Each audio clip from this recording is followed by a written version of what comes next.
Alright, so today we're going to do what's called a multiple or double exposure. It's the first of our project 3. You need 2 images, so this is going to be my overlay, and this is going to be the person I do. So the first thing I want to do is I want to make sure I have large images, and both my images are pretty large. It doesn't look real good with a small image. You guys are going to do this multiple times so you can learn from your first go-round. What I'm going to do is I'm going to click on my quick select. You guys all know your quick select tool. I want to make sure I'm on the plus or the one with nothing on it. And I'm going to select Taylor Swift here. Okay, and then we're going to go to something new that you guys haven't done before, and it's called Select and Mask. Alright, so we want to view it on, we can either view it on white or you can view it on layers. I like to view it on layers just because it takes away any parts of your background. If you have somebody who has really straggly hair or hair that's a little rough, I actually picked this picture of Taylor Swift because her hair doesn't look too bad.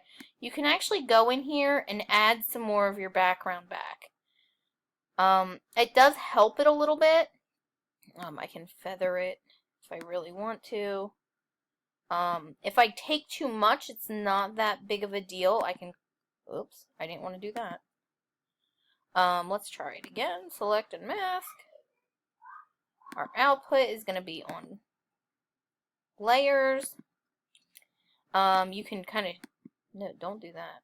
This is a newer version, so I'm kind of struggling a little bit. But you can kind of add some more back in if you need to with this quick mask. Let's see what this one will do for me. Just a tiny bit. But my output is going to be, and this is very important that you go to your output section settings, output 2, and then we're going to put new layer. We want to output it to a new layer. And then you're going to click OK. And you're going to notice your background layer and then your background copy. And that's the version we want to use. Now, I personally prefer to put my person as black and white. So I'm going to go to Image, Adjustments, and I'm going to turn her black and white. I can play with my levels a little bit if you really want to, and you can do this later as well. So you can bring up her brightness and contrast. I kind of want to make her a little bit more contrasty. We're going to click OK. It's a very technical term, contrasty. I'm then going to take my image of the roses. I'm going to fit it on my screen. You can fit it as well as you want, but I will tell you right now that your image does sort of matter.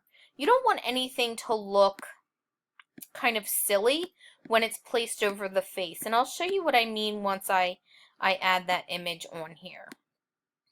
So I'm going to click my check mark.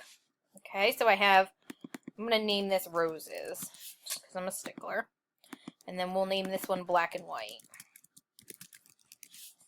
Alright. So I'm going to hold down Command and click on Taylor Swift. Do you see how the outline of Taylor actually came about? And it's got my dancing little ants.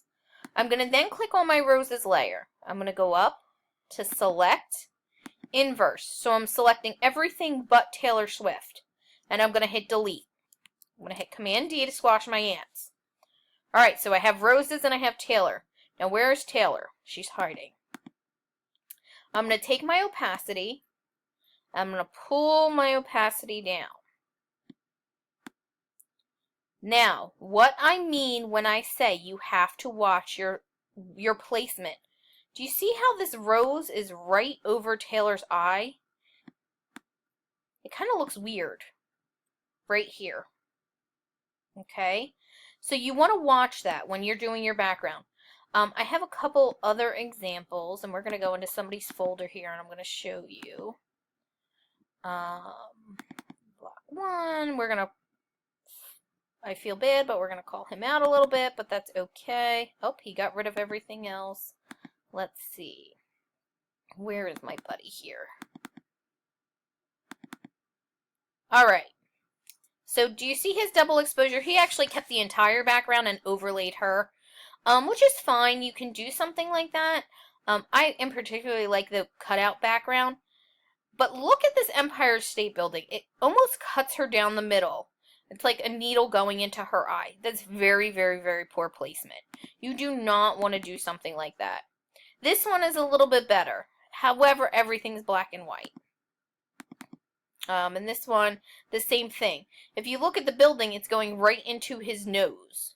It's just a weird placement. And the same thing here with this building. It's going right to his ear. So you really want to watch that. Other than that, this is a really easy and fun project to do. It leads into our second project, which is a double exposure. I'm going to actually lower my opacity here. And for me, I would just change the placement of this rose. I would probably move it to, I don't know about if I would do this. Maybe I might even get a whole different background. I just did red because, or I did red roses because of her album Red. Okay? So, again, remember to save it. Always save it as a Photoshop document first, and then save it as your JPEG. And you guys can wrap up and move on to the next project. Great job!